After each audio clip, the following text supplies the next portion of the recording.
outside of my window. But you live on the 3rd floor too in your building, so can you hear stuff out of yours? I can hear stuff out of my window, babes. No, but I mean, but there when we're trying to record in the living room, the first time, you said that it wouldn't be a good idea. My neighborhood isn't as loud as yours. Oh. Yes. Okay. Well. Yes, babes. Well, but I'm glad to talk to you today, Jaylo. Okay. Okay. Whatever that means. We just ate breakfast. Yeah, well, actually, it was leftovers from last night because it was delicious. What did we do? We made, again, for the second week in a row, the cheesy broccoli and rice casserole / bake. What did you say? This will not become a trend, but yes. We only did that because we thought about putting something else in the mix. Roma tomato chopped up. We put a Roma tomato chopped up and 2 potatoes. It was really good. But we did the potatoes last week as well. Yes, we did. So that's not new. That isn't new, but we wanted to try that again, and we thought it was so good last time. We had to do it again. We will not be making the same thing next weekend. No, we're not. No. But maybe sometime in the future. No, we're not going to make the same thing next weekend. Yes. But it was good, babes. It was very good. I mean, I love leftovers, depending on the leftovers too. Most of the time, when I've had leftovers, they've still tasted good the next day. And it just marinates all together. So good. I had a shower. You had one as well. Separately. Yes, unfortunately. I slept really good last night. I only woke up a couple times. One, I caught myself snoring. As did I. You got yourself or me? No, I did. Okay, good. As did I. I've been really out because I didn't hear you snoring. But you got up in the middle of the night, and I woke up for like a second, then was immediately out again. Yeah. But you stayed awake. I did. Yeah. You've been up since 4. It's now around 10. Oh, is it really? Mm-hmm. Are you sure about that? Yes. What time did you think it was? I thought it was like after at least 9:30. Yeah, but it's closer to 10, babes. Well, or at least 9:15, but I guess I was wrong. Anyway, well, it is at least past 9:15 if we're getting close to 10. Yes, I know. I know that. Keep going. Well, I was just making an estimate. Anyway, I was up since 4, and then I went to sleep for about 20 minutes. Well, 10 minutes, and then another 10 minutes. Because you're like, oh, wake me up in 10, okay? And I didn't. You're like, this is the last time, another 10. I said I promise another 10. Yes. Well, I was not, fully awake yet. What was the problem last night? I have no idea. Sometimes when your body is asleep for an amount of time, and then it just wakes up and it just doesn't want to go back to sleep, and it just doesn't want to shut down. I hate that. As do I. But we had some excitement yesterday. Yes. Do we want to talk about the films or DS9 first? DS9 first. All right. I showed you a season 7 episode about Odo and Nog. But it was not them having an adventure together, which would have been kind of cool. Separate storylines. Yes. Separate storylines. Do you want me to talk about it? Yes, go ahead. Okay. It starts off, Odo is giving Major Kira a massage because they played some game in the holosuite. And Odo, being a shapeshifter, can manipulate himself to be really good. To be a gel. Yeah. Yeah. And we find out that he has apparently received a message from an old source on Cardassia that he thought had died about a couple years ago during the war. Yep. So Odo tells Kira that he's going to go and investigate this. Takes a runabout. I'll focus on the A plot first. Yes. Goes to the agreed location and finds out that it's Wayun 6. Yeah. Vortas, when they die, they can regenerate. Yes. He tells Odo that he really wants to defect against the Dominion and tell the Federation and their allies everything he knows. Right. Odo's questioning this, but he takes him into custody. And he still thinks he's a god because Yeah, there's this great scene where Wayun 6 is just looking at Odo for like 10 hours straight. It's hard being in the presence of a god. Like, well, you were looking at me for 10 hours. And Odo's thinking to himself that he's really just a deputy and not a god. Right. Meanwhile, Wayun 7, the one who was created after Wayun 6, contacts the runabout along with Damar, saying, hey, hand him over to us, and we'll let you on your way. Odo says he's my prisoner, I can't do that. Yes. Wayun 7 and Damar then have an interesting interaction where they talk about, well, Odo doesn't consider himself a god. Yeah. If we kept this from the founders, maybe we could attack him. And should I chime in about... Tell me. There Wayun 6... I think it was Wayun 6 and Odo were noticing that the founders were not looking very well. The founder ladies. You were close. Yes. Wayun 6 notices it. And one of the reasons he wants to defect is because he knows that the founders are dying. There's some disease. Yeah. And he's pretty sure that Odo doesn't have it. So he lets him know that pretty soon you're going to be the only founder left. Right. Which is kind of why I wanted to defect, to let you know. Because somebody has to take over for them when they die. Right. And it pretty much has to be you. Uh-huh. Wayun 7 and Damar notice the same thing when the founder lady comes in and asks them what they're up to. Right, and she looks very wrinkled. Yeah, for a few seconds, and then she gets her shape back. Yeah. They send ships. Odo and Wayun 6 successfully avoid the attack, but then to save his life, Wayun 6 activates a chip that he has implanted to kill himself. Mm-hmm. And as he's dying, he says, the only thing I want from you is a blessing. Yeah. Which is conflicting for Odo. Mm-hmm. But he agrees to give it to him. Right. That's the A plot. The B plot, I'm so glad they didn't make this into a whole episode, but it works good. It was so funny. Yeah, it works. Captain Sisko is going, I think, to Bajor for a couple of days. Yep. And he tells O'Brien, listen, we need to get the gravity working on the ship right, so... Yeah, it's the, I forgot what it's called. Yeah, it's some part. Yeah.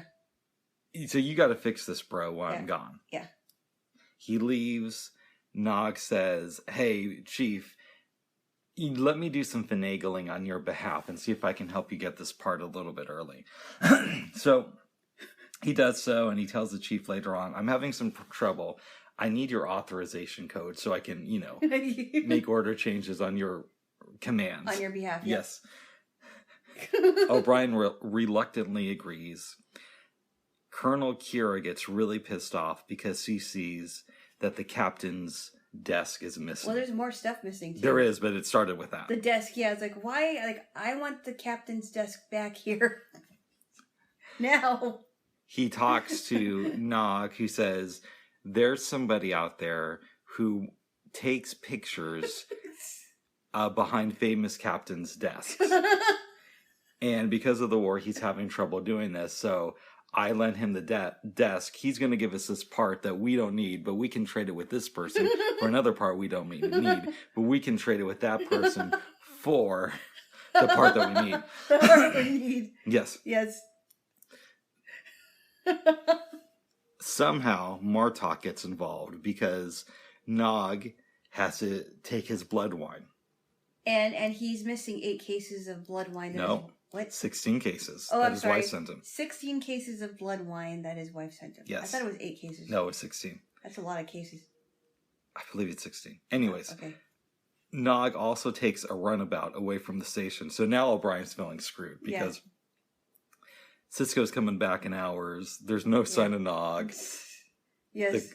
Martok is unsatisfied. Right. Sisko's going to be pissed. Major Kira isn't exactly feeling O'Brien at this time. No, he's just really upset. And O'Brien's trying to figure out what's going on. This is a different Kira than the one who almost got with O'Brien earlier. Yeah. Well, that's another story. And we've talked about it before. Yes. I still think it would have been interesting if that would have happened, but it's not going to happen. No, not now. In any event, it's a day that Sisko's supposed to come back. O'Brien comes to ops, walks into the captain's office, thinking that he's going to be scalded severely, maybe kicked out of the fleet, and the desk is back. Nog is there. Sisko says that the Ferengi explained what happened. They're all cool, and says to the chief, when do you think the ship will be ready to take out? He says, I could have it ready in 8 hours. The emissary says, we're taking it out in 2. Did he explain? So did explain how Nog got everything back? 'Cause I don't exactly know, but but I'm almost done with the explanation. Okay. After they leave the office, Martok comes to the bridge and gives O'Brien a bottle of blood wine, saying, this is better than the vintage my wife got me. Yeah. Which was great, and that's pretty much the end of the plot. There's a lot to say about this episode. Should we start on the A or B plot? Let's start on the A plot because it's the most serious part of it, I think. What thoughts do you have immediately? I thought that Weiyun 6 was always kind of creepy because he worships the ground that Odo walks on because he's a shapeshifter and he believes that he's a founder, therefore believes that he's a god. That's a little bit weird. What do you think, sorry to interrupt you, yes. of the exchange that Odo and Weiyun 6 have in the shuttlecraft, where Odo basically asks, did it ever occur to you that the only reason you believe we are gods is because you are designed that way? And Weiyun responds with, well, of course. What's the use in being a god unless you have somebody to worship you? Ah, that's interesting. That's an interesting statement. I'm not sure what to make of that one. Does that say anything about Christianity? Or religion in general? Well, that is a really good question that I never thought of yet. I can't answer that right now. It's something to ponder, though. It's something to ponder, though, but it's an interesting statement. But I interrupted you. Keep going. No, and then the fact that Weiyun 6 admitted that he was dying. No, he told them that the founders were dying. Oh, the founders were dying. But yeah, but didn't he die also? He did, but he died because he activated this chip that was implanted in him near the end of the episode to stop the attack against Odo. Oh, I see. Okay. If it wasn't for that, he wasn't going to die. Right then. Okay, because he said he saved his life. Mm-hmm. Yeah. It's interesting. I mean, I think Weiyun's a sniveling character, but the way that he thinks about Odo is very interesting. This leads into a much deeper discussion. A theory that is put forth in this episode is that there was something defective about Weiyun 6 because he went against the Dominion. I would actually make the argument that there's something wrong with Weiyun 7. Yeah.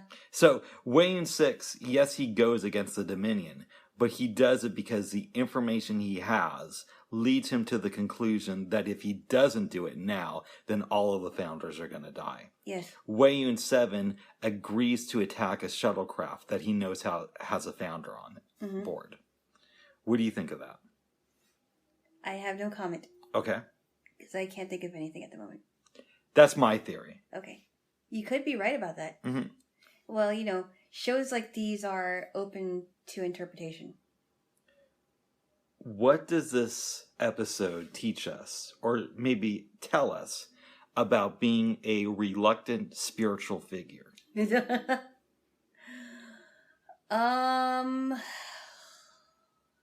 what do you think first?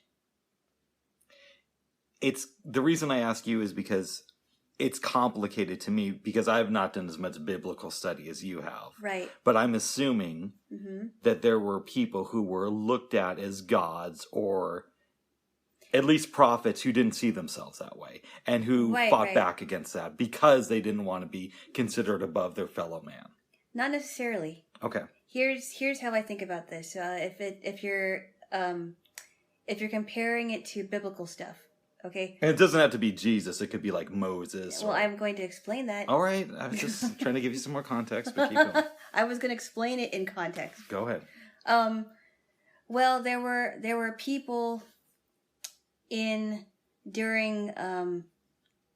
the ministry of Jesus that were worshiping the prophets, because the prophets were telling the people about the gospel. And Peter, and this is an example, Peter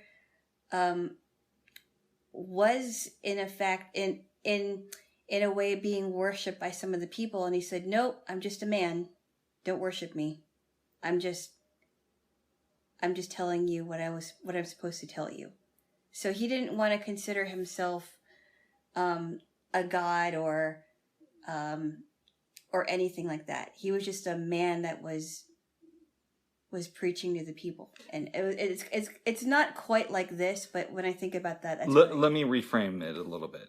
Okay. In the episode, they use the term God, but we could replace that with prophet, right? So that isn't the same thing. I know it's not the same thing, but I want to explore the idea of a spiritual leader, right? And not necessarily a god, because it gets a little bit more complicated, and there's also less examples, right? So, for example, let me ask you, do you think that there's any correlation to real life? Like, have you ever heard of a case in the Bible or anywhere else where somebody was considered a prophet and maybe God thought of them that way, if we want to go by the biblical interpretation, but this person didn't consider themselves to be special? Let me think about that. Well, that was one of the examples that I could think of.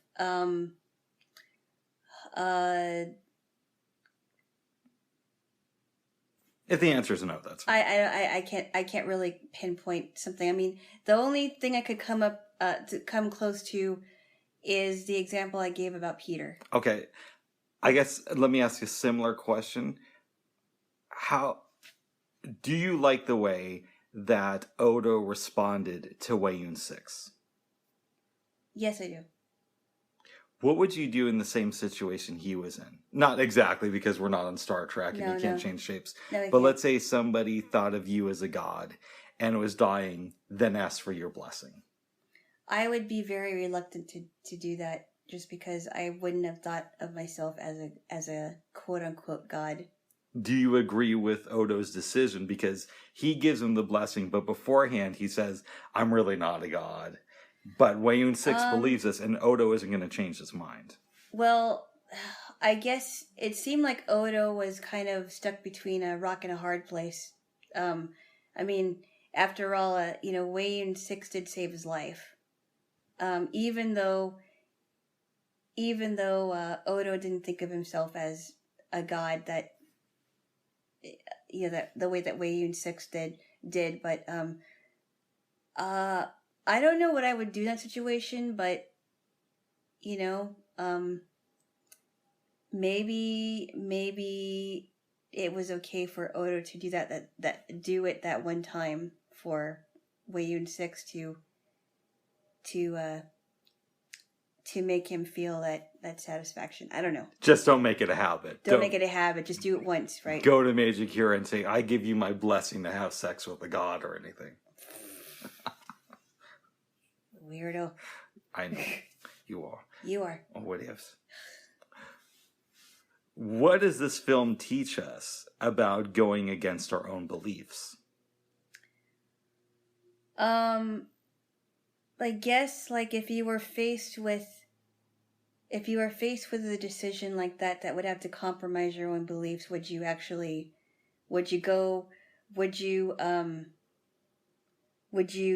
it? Would you make a decision that was against it, or would you not do it? Would you reluctantly go against your beliefs one time, or would you not do it?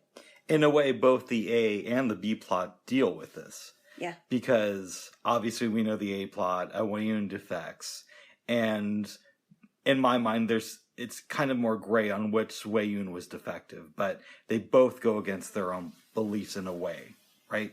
And then in the B plot, Miles' belief is that you do things a certain way. Mm-hmm.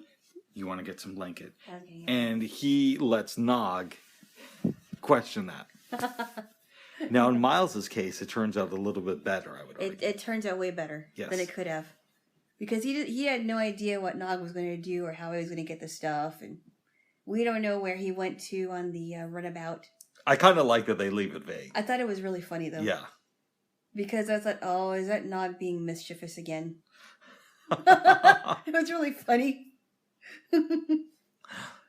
That was a great B plot, though. Well, okay, let's move on to it then. Uh-huh. What does the B plot of this episode tell us about getting things done the untraditional way? I think this kind of reminded me of how Nog was before he became a cadet, or before he became a cadet at the academy, because if you remember correctly, Nog wasn't the most responsible person, Yes, right? I would and agree. Cisco really wanted to make sure that he was going to do what he was told to do, and that's why in that one episode, he gave Nog a few tasks to do. I think that was Heart of Stone. Also an Odo-heavy episode. Yes. Anyway, but even if he was untraditional, he has proven already that he does get things done, and he will get things done, but to the beat of his own drum. He just, won't do it the way that O'Brien wants him to do it. But he'll do it. Yes. He will be reliable. I'm wondering what this episode also tells us about bureaucracy. How do you mean? In Starfleet, there's a lot of paperwork, just like in real life. If you wanted to get something done through a government organization, You have to sign a lot of paperwork, yeah. Yes, usually. Yeah. With some exceptions, but usually it's the case. Right. And Nog kind of is our run around to that system. He shows us how to go around it. Uh-huh. But at the end of the episode, when O'Brien says, I can have the runabout done in 8 hours, and Cisco says, well, we're going to take it in 2 hours. Yeah. Is that also Cisco saying, I'm not interested in your excuse. I know you can do it in 2 hours, so that's how much time I'm giving you? Or is it him just being a hard ass for no reason? I think I would go with the first explanation. Maybe he's saying, I know you can get it done in 2 hours, and I'm not going to waste any time. I don't think he was being horrible about it. Yes. Because, Cisco is, Cisco is the captain, and he's going to run the ship the way that he's going to run the ship. And I think that's what he was doing to keep O'Brien in check there. Did you like this episode? I did. I'm glad. I did. Yes. More than baseball. No, I'd rather play it than watch it. Interesting. Beeper baseball is fun, by the way. I've never played it, but I do have a friend who's really, really into it. It is really fun. I played it in camp. It's either called Beeper Ball, Beep Baseball, Beeper Baseball. It's a lot of fun. And I did it in school, too. That's good, babes. Yes. Well, I feel that we've covered this episode pretty well, unless there's anything else you want to add. No. Okay. No. And I took a nap afterwards. Yes. That's all I did. Like a 2.5 hour one. I really needed it, apparently. You're going to need one today, it sounds like. Maybe. Who knows? Yes. Who knows? Yes. Jaylo. Yes. We watched 2 films last night. Oh my goodness, they were so funny. I want to clarify something. Yes. I believe it was yesterday or the day before I said that Carl Reiner directed The Lonely Guy. Yeah. I thought that was the case, but this morning I was doing some research on Wikipedia. It turns out that I think it's Arthur Hiller directed it. Oh. So I did get that wrong, and I just wanted to retract my previous statement about the film. Okay. Yes. If anyone wants to look on Wikipedia, then they can. Do it. See if I got the name wrong again this time. Even though The Lonely Guy came out first, that is not the order that we watched these movies in. No, we watched The House Sitter that came out in 1992. which for some reason I did not know about it. This was a film that my mom took me to see that summer, and we both really thought it was funny. Oh, it was so funny. It became a film that I watched a lot as a kid. So funny from beginning to end. Do you want me to give the description? I think I'll do that. You let me go. Okay. I'll give a brief overview because I want people to see it. Basically, You say my overviews are long-winded? No, go I'm ahead. not saying that at all. Go ahead, babes. I mean, if you want to chime in, go ahead. I'm just, I'm just having fun, Jaylo. Go ahead. All right, tell me the story of House Sitter. So, if I am correct, it starts off with Steve Martin's character Newton Davis showing this woman named Becky this house that he bought. Incorrect. What he built and designed, right? Yes. Well, I was gonna go there. And you said bought. You said bought. Yes, I know. That's very different than built and design. Quiet. Okay. I was gonna correct myself. Do it. Okay. So anyway, he blindfolds her, drives her to the house. She is unblind. She is takes off her blindfold, and he says, he shows her the house, and she's like, you got this house? Like, I built it and designed it. And he says, marry me, Becky. I've been in love with you since the 9th grade. Marry me. And she's like, will you marry me? And she's like, no. So meanwhile, he's feeling very brokenhearted. Is this when he goes to that restaurant? Fast forward 3 months. Yes. And his architectural firm is celebrating the completion of a new building by having a big party at a restaurant. So they have a big party at the restaurant. That's when we meet Jessica. No, Gwen. Gwen. Okay, keep going.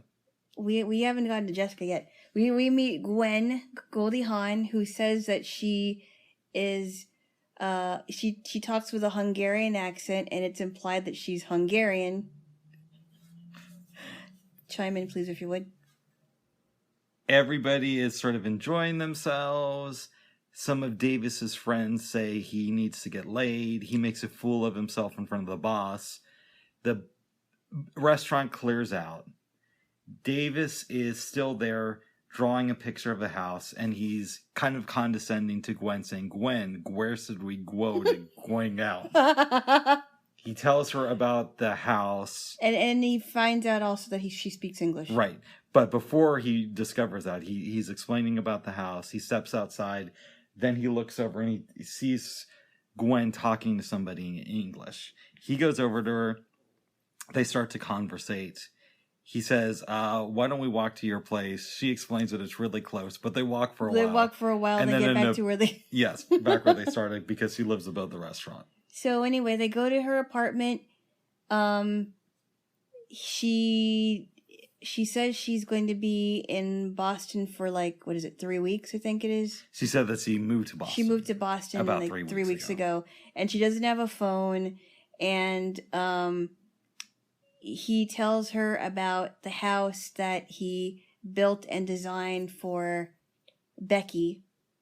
And yeah. And is that when he shows her pictures? That was during their walk. Yeah, wasn't she a cute baby? Yeah. She shows her. He's taking out the pictures. Okay, it's 6th grade, 7th grade, 8th grade, 9th grade. Oh wait. I gotta look for a one up to date. And he goes, doesn't she look cute? Doesn't she make a cute baby? It was funny when he first pulls out the wallet. He shows Gwen a picture of Becky in 6th grade, and Gwen's like, "You could get arrested for this." So anyway, things start to happen between Gwen and Steve Martin. Steve Martin's character. Yes. What was his name? Newton Davis. Yes. Yeah. Sorry. Who they've called him Davis throughout the movie. Anyway, things start to happen between them. They spend the night together. She wakes up, sees a picture of the house, gets on the bus and goes goes to that neighborhood to find the house. Chime in, please. Okay. She looks around for a while, but eventually Gwen locates the residence. She moves in and realizes that girls gotta eat, goes to the local store. Gets groceries. Well, yes, but in the process of doing that, she explains that her and Davis got married recently. Yep. And she wanted to put everything on his account. Correct. It's a small town. Becky happens to be in the store. She follows Gwen outside, explains who she is, and they start to hang out. So Gwen is becoming more and more of a fixture in this town. Yep. At one point, Gwen goes to buy some furniture. She's sitting down in this chair, and some guy comes up to her. They're talking for a while, and she says, okay, move it to this house. The guy responds with, isn't that the Davis residence? She says, yes, I'm his wife. He says, I'm his father. Gwen becomes kind of close to Steve Martin's parents. Yes. Around this point, Davis is thinking about selling the residence because he's not really living in there. And not knowing what happened in between that time. Right. Because Davis and his parents had a falling out due to him building the house prematurely. Yep. Steve Martin drives to the house expecting to sell it. Walks in, sees that it's fully furnished, and that Gwen's there. Yep. They have a bit of a dispute, obviously. Then Becky comes over. Yep. Davis walks her outside, and she says, I never saw you as a marrying type, but noticing you with Gwen, it makes sense to me now. It makes sense. I never, I kind of wondered if you were going to be like a really good husband. And Davis never got over Gwen. Right. I mean, over Becky. Yeah. He explains to Gwen, okay, you can stay in the house rent-free, and I'll come up here weekends. Eventually we'll break up, but I want Becky to see me as a good husband. No, wait, you forgot something. What's that? They made a deal to where they were going to pretend that he was having problems with Gwen, and that he was trying to get her back, and I remember that. That's part of my explanation, babes. You didn't let me finish it. Okay, sorry. Yes. Anyways, you just heard that part from my chiming in Jaylo. Okay. Eventually, Davis tells Becky that Gwen cheated on him with Boomer Bauer, her old boyfriend. and when Gwen finds out about this, she's like, why'd you name him Boomer Bauer? I was like, you gave me an old boyfriend named Boomer Bauer? Do you want to pick it up from here, Jaylo? Yes. Oh, and they also have like run-ins with the Reverend, and trying to figure out how that happens a little bit later. That happens a little later. But anyway, Boomer Bauer, and so they have to live together in the house, because the Reverend was counseling them, and said that I think you should do that. No, the Reverend counseled them that you should really let Gwen go back to school. So now Steve Martin is paying for her night classes and her dance education. Yeah, that's right. Yeah, it's really funny. Yes. And I like that one scene where he's saying, "Yeah, and this thing, I think you should wear something different." Because she was looking too hot for Davis, right? And he didn't want to get attracted. And she's like, "Yeah, no, don't wear that. You look incredible in that one. Wear something else. What about this?" And he's showing her. He's showing her his clothes. Like her clothes. No, he's showing her his clothes. Like, do you think I would look better in this? No, he doesn't do that. Oh, he doesn't? No. Oh, I thought he did. No, he didn't. Okay, it was really funny. Okay. Eventually, the parents suggest that they have a reception, something nice to celebrate their marriage. Yep. Yeah. There's some disagreement. They eventually come around to it. Then we go to Davis's work, because he still lives in Boston during the week. Yep. And he's about to go in and show his boss these designs. Well, when he walks into the office, guess who's there? Gwen. Gwen is there. It turns out that her father and Davis's boss served together during the war. It doesn't actually turn out that way. No. But that's the story that Gwen gave. Right, exactly. And that he sang a song that made his father cry. Right. We're going to get to that. We're going to get to that, though. It's really funny. Steve Martin invites his boss to the reception. They leave, and then Steve Martin realizes, oh, she doesn't have parents. This is going to be interesting. Yeah, and so she finds these two homeless people. We saw them earlier in the episode. Yeah, Ralph and whatever. I think it was Mary. I think so. Except they went by Bernie and Mary as just her parents. Correct. And it was really funny because they kind of took on that role. That was awesome. That was really funny. We get to the reception. I don't want to ruin everything, but eventually the boss asks Steve Martin to sing the song to Steve Martin's dad. Mm-hmm. Gwen has a blowout, and Steve Martin thinks that it's fake. He goes up to her and he's like, "This is brilliant. I'm going to get everything I want." And Gwen looks at him and says, "I really want this marriage to work. I mean, I know there was a whole thing with Boomer, but I think we can really get past that." Yeah, I think we should. Yeah, and then he kind of starts making things up like, "Yeah, remember when?" What happens is, yes, she ends up running away.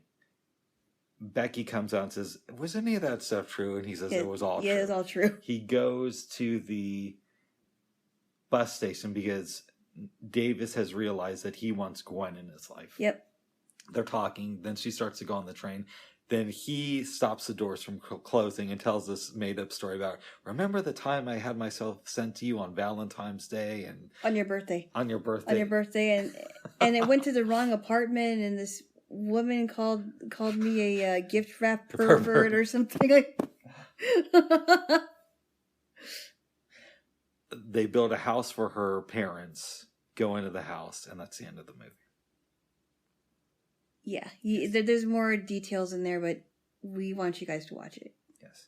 It's very funny. Are we correct in calling Jessica Gwen? Well, okay, Jessica was her real name, apparently. We're assuming. Yes. She just said it was, but we're assuming it is. Yes. Right. I love this movie. This is such a fun movie. This is such a funny movie. This was a film I watched a lot. Could you see how I may have been influenced by this movie? Oh, absolutely. You got a very strange sense of humor, but I get why you believe this movie is super funny, and it is. So you were not surprised that I enjoyed something like this? I am not surprised one bit. Nice. What do you think? Well, how do I want to phrase this? Frank Oz has directed Steve Martin in 3 movies: Dirty Rotten Scoundrels, Housesitter, and Bowfinger. Okay. Now, I know that you haven't seen Bowfinger yet. No. Eventually, we will get to it. Yeah. As long as time keeps going by and, nothing too crazy happens. What do you think Steve Martin and Frank Oz teach us about the truth throughout their collaborations? Or at least the 2 that you've seen so far. Wow. They really play with the truth a lot, don't they? Yes. A lot. The truth just stretches and stretches until it can't stretch anymore.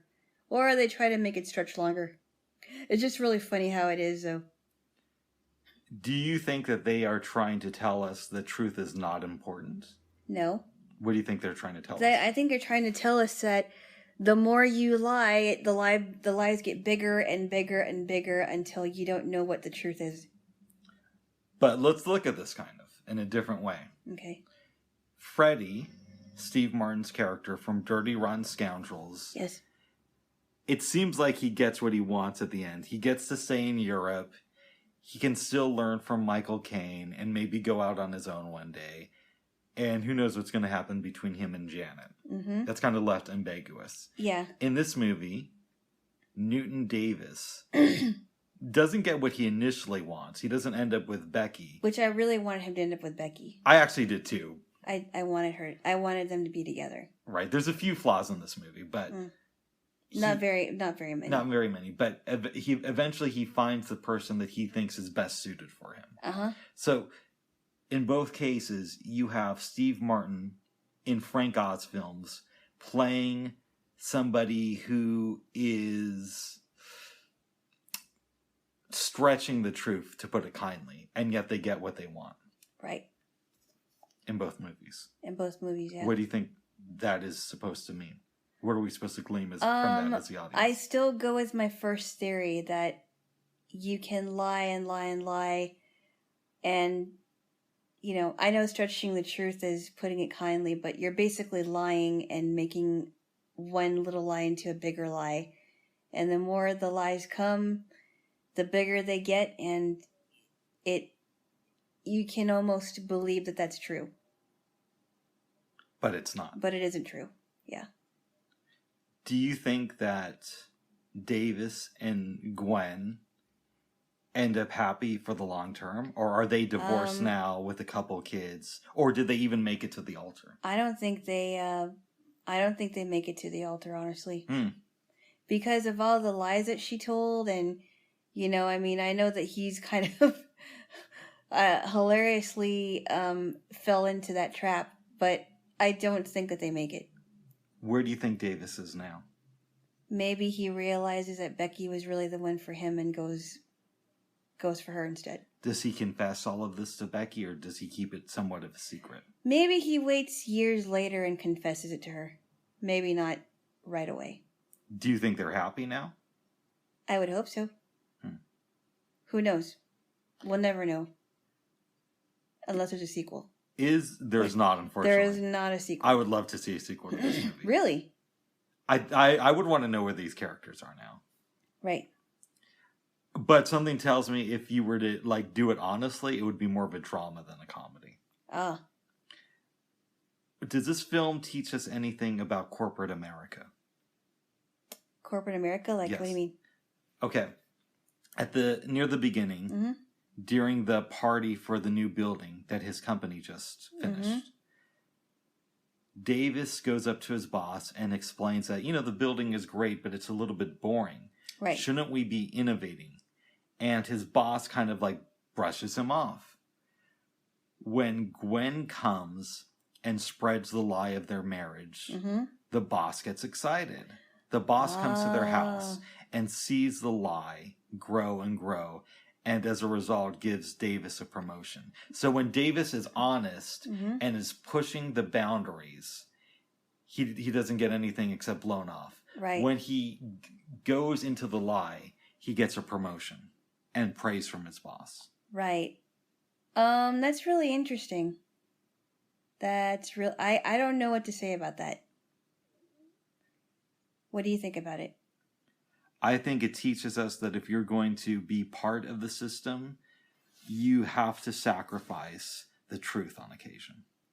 Yeah, well, in some cases, yes. I mean, I think in a lot of cases. You can be part of the system and an innovator, great at your job, tell the truth, and you'll make it maybe a little bit of the way. If you're great, you can go mid-level. But if you lie and you're great, you can go all the way. Yeah, I suppose. I think that's what this film teaches us. Okay. Not that it should be condoned, though. But this is the way reality is. Reality is aided by lies. It's sort of this cool contradiction in the movie. I don't know. You wouldn't see it that way. No. What does this film tell us about dealing with grief? With grief? Yes. Let me rephrase the question. Okay. What does Gwen tell us about dealing with grief? It sounds like she hasn't gotten to the point where she has dealt with any of her issues. We don't know much about her parents. We know that she was in an orphanage in Toledo. Right. We also kind of find out about, she says or claims that she was married before. Her friend backs her up. There's a scene where Steve Martin goes back to the Hungarian restaurant. Yeah. I don't want to give it too much away, but somebody who knew Gwen from the orphanage says that she was married to this. She was in a foster home. But that she did get married at 16 and thought that this guy was her knight in shining armor. Right, and it right, didn't right. work out. Right. Yeah. Right. So she had a pretty rough childhood. But she hasn't. But the way that she deals with her problems, that she lies and makes up stories Because she can't handle the because truth. she can't handle the truth. Yeah, and she can't face it. Is Gwen still alive today? Maybe she's alive, but she's hanging by a thread. Does she regret what happened with Davis? Or is she so closed off that she can't even deal with it? I don't think so. I think she's so closed off that she can't even deal with it. Because she hasn't been able to deal with anything else. What do Gwen's parents teach us about love? Sorry, Davis's parents. Well, so this is what I fucked up there. Right. And the word is messed. Anyway. Better than fucking. Oh, hey, you knocked it on my head, bitch. That's enough. What? All right, let me continue. All right, go ahead. So it seemed like his father, okay, and I'm thinking about both parents, George and Edna, I think their names were. I think so. It seems like Edna really wanted to. She genuinely wanted to be closer to.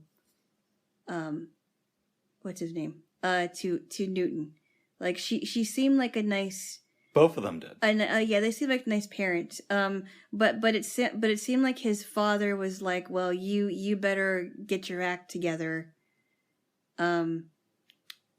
Because I'm not going to put up with it anymore. Whatever. And they also got closer to Gwen, or the fake Gwen. There's a scene in the film where Goldie Hawn has stormed off from the reception, and George, along with Edna, try to get the parents to reason with her because they don't know that they're just homeless people. Right, exactly. The fake parents of Gwen blow up and leave the scene. Yeah. George stays behind and just tells Gwen that whatever it is, we love you. Uh-huh. Keep in mind, George hasn't really known her for that long. No, but they've grown quite attached to her in that short time. Yep. And she's like, "What?" He's like, "Whatever it is, we love you." How did that make you feel? I thought it said a lot about George, and how he felt. Even though he wasn't happy with Newton's mistakes, and also that he supposedly got married to someone that they didn't even know about. He was willing to learn to accept her. What does Becky teach us about looking at a situation in a new way? I just think it was really interesting because you could look at it and say, well, because now he has this house and it looks like he's got it all together, and he's married, that she would be, that probably is making her jealous, and it probably has. Maybe before this all happened, she thought that Davis was really going nowhere in his life. Is there any lessons you can learn from Becky? Don't judge a book by its cover, I guess. I don't know. And that some guys carry torches for girls even as far back as the 9th grade. Yeah, but it wasn't as far back because they were presuming dating up until 3 months ago. Dating? Yeah, because he did propose to her at the beginning of the movie. Oh, right. I mean, I'm assuming that they just weren't friends, and then one day he proposes to her. I guess. Yeah. That's true. Well, you know what I mean. I mean, he still never really got over it. Her. Well, then what does this film teach us about living in the past? Because we have Gwen, who is avoiding her past, and we have Davis, who is stuck in his. Yeah. Well, that's interesting because there's a contrast there. You know how some people say you you got to put your past behind you.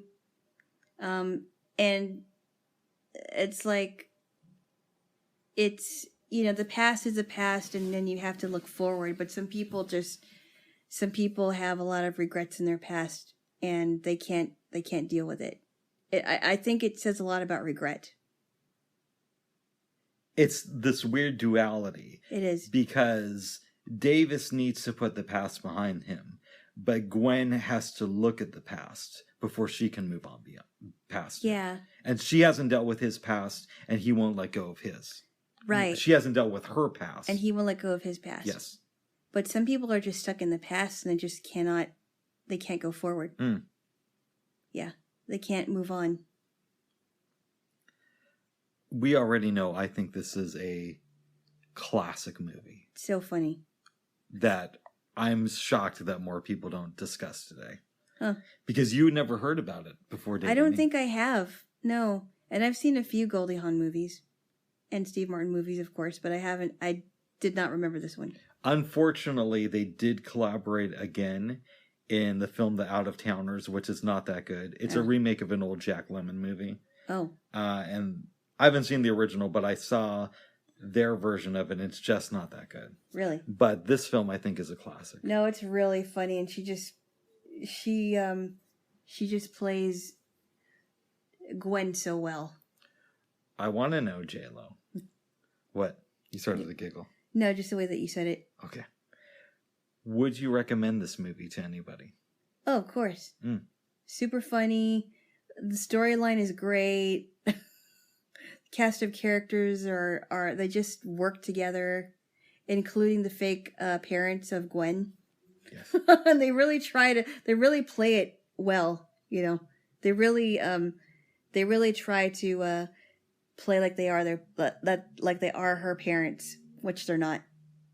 That was awesome. They even mingle with their friends. One of my few problems with the movie is at the very end where they're building the parents a house. Oh, really? Because they're not her real parents. Right. So they were building her parents. Yes. Not his parents. Not his parents. Okay, I didn't know that. I thought you said his parents, but... Yeah, that's something that kind of took me out a little bit. But besides that, I think it's an awesome movie. Yeah. Yes. Good movie. Yes. Very good movie. And you're glad you've seen it. Yes. All right, babes. Unless you have anything else to say about it, I think we can move on. Yes. Or one last question, actually. What? As a Christian, did you find this movie upsetting? It doesn't sound like you did. Why would I? Because of the way it condones lying. No, I just think that I still hold my... I still hold to my thinking about lies, and I don't think it condones it. It just shows that lies can get very, very, very messy if you don't take care of it. That's what I feel. Very good, babes. I don't think it condones it at all. Nice. All right, babes. Mm-hmm. Let's move on to another Steve Martin film. The Lonely Guy. The Lonely Guy. This one was funny also. Yeah, this is another underrated film. Oh my goodness! But it's a lot more dated, though. That's the only very thing. Dated. Yes, it's very and yeah, it is very dated. Absolutely. Do you want to give a brief overview, or would you like me to? Well, I'll just give you I'll give the premise of it. Basically, Steve Martin's character, named Larry Hubbard, is considered, quote, a lonely guy. He's had some really horrible luck with women. The first woman he and he works at this card shop, right? He writes greeting cards. He writes greeting cards. Pretty sad. He writes greeting cards. He moves in with this attractive ballet dancer named Danielle. It all goes really, really downhill when he finds her with some other guy in their room, and she says to him, he's moving in tonight, and Steve Martin's just like, there's barely enough room for the two of us. Right, exactly. And it's like, let's see, what should I? And she's like, what are you doing here? That's what he says. And it just took him forever to get angry. And she's like, oh, by the way, Larry, could you throw out the garbage? Which kind of seems like maybe she's a messy person. I don't know, but very inconsiderate of his feelings. He has nowhere to go. He has to find another job. And in this place where he's living, everybody knows who the lonely guys are. There's even a lonely guy store. But he is in search of a girl to be with, a long-term relationship. Go on, please.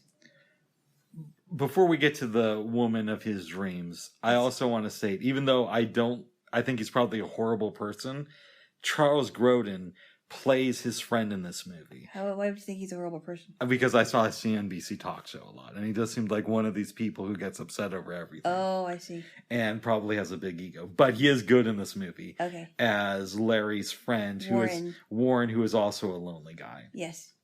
But he gets somebody at the end. In any event, Larry tries all these different things. One day, him and Warren go shopping for ferns, and they call them guys. Hey, my guy should hang out with your guy someday. They go to the lonely guy store to get it. I'm not sure if that's where they or maybe they don't. I don't know. Some store. Larry also experiments with these different dogs. Cardboard cutouts. No, that's Warren. Oh, I'm sorry. What happens is Warren invites Larry to his place for a party. He goes over there and sees that Warren has all these cardboard cutouts of celebrities. Yep. The cops come over, and it comes out that one of the cops is a lonely cop who wants a Gene Hackman cutout. and Warren suggests that they have them at the lonely guy store. He says that that's where he got his. And that you can get the Gene Hackman one, but you got to reserve it a week in advance. Larry also tries fake sweat that is taken from athletes right after a game. Okay, I forgot that scene. Yes. Okay. He goes into this diner, meets this lady. She gives him the number, but he wipes his face with the napkin. Yeah. Tries to determine what it is, can't. He thinks her name is Lois or Doris or whatever. Right. He goes to a restaurant and tells everybody that he's a critic, so they won't look at him weird for being alone. He finds out the girl's name is Iris. Iris, not Irish. And she's Irish. We don't know that. No. I cannot confirm or deny that. Okay. She is there with one of her ex-husbands. Iris wrote the number down on the bill, but because he's a food critic, the manager burns the bill right in front of him. Yes. But luckily, Warren is feeling so sad that he's thinking of killing himself. Mm-hmm. So Steve Martin has to rush down to save him. He's on a train. Iris is waiting for one. He spray paints where he's going. Mm-hmm. Her and him hook up. They save Warren, go home. She runs out on him. Yep. He's having trouble figuring out life. He wants to write a book, but it's not coming together. Yep. Then one day, Larry decides to write the book about becoming the lonely guy. Yep. And it is a huge seller. And everybody is wanting to interview him, and all these girls are coming on to him. Lonnie Anderson. Very topical reference. Yes.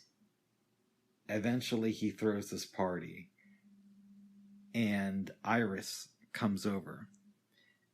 A few things happen. She eventually ends up hooking up with his friend Jack. They get married. But then at the end of the movie, Larry goes to kill himself. And Iris also jumped from the bridge, but she falls into his hands. His arms. They walk off with Warren, who is now dating Dr. Joyce Brothers. An unlikely pair. The end of the movie. That's the end of the movie. It was very funny. Good movie. I mean, you have to very much suspend disbelief with this film. Mm-hmm. But I enjoy it. I want to get your thoughts on it. I thought it was really funny. Mm-hmm. I just thought that, the whole emphasis is about lonely guys in general. And how you can smell them from a mile away. You know what kind of things they shop for. You know what kind of things that they do in their spare time to keep them, sane. I think a lot of that comes from the book because Okay. if you read the book, which I can get through, a lot of it is different lists. Like, these are things lonely guys should cook. These are places lonely guys should go. These are types of plants lonely guys should buy. Oh, I see. Okay. Yeah. Okay. But I thought that was funny how they put that in there in the movie. I want to know what Warren teaches us about lacking confidence. Wow.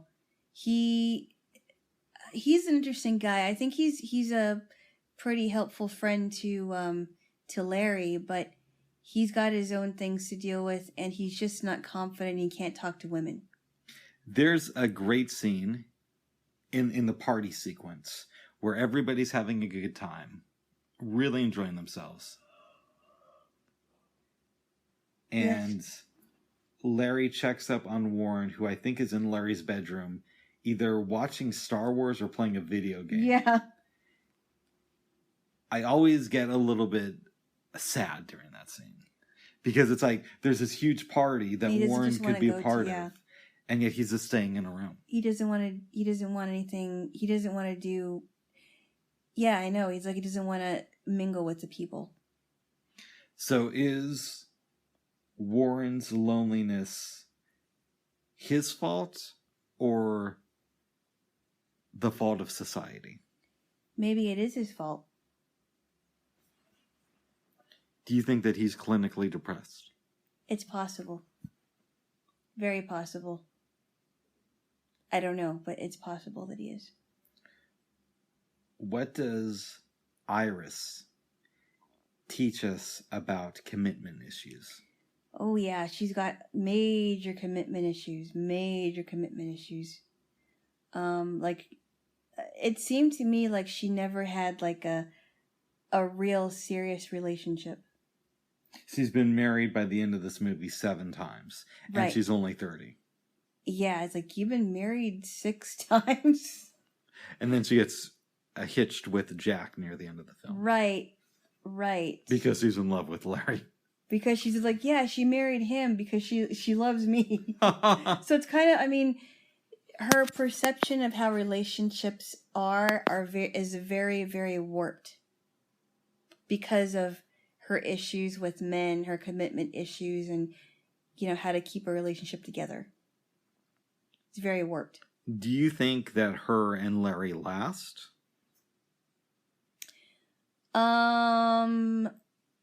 I don't know that they don't or that they do. It could go either way, I think. See, I think that they don't.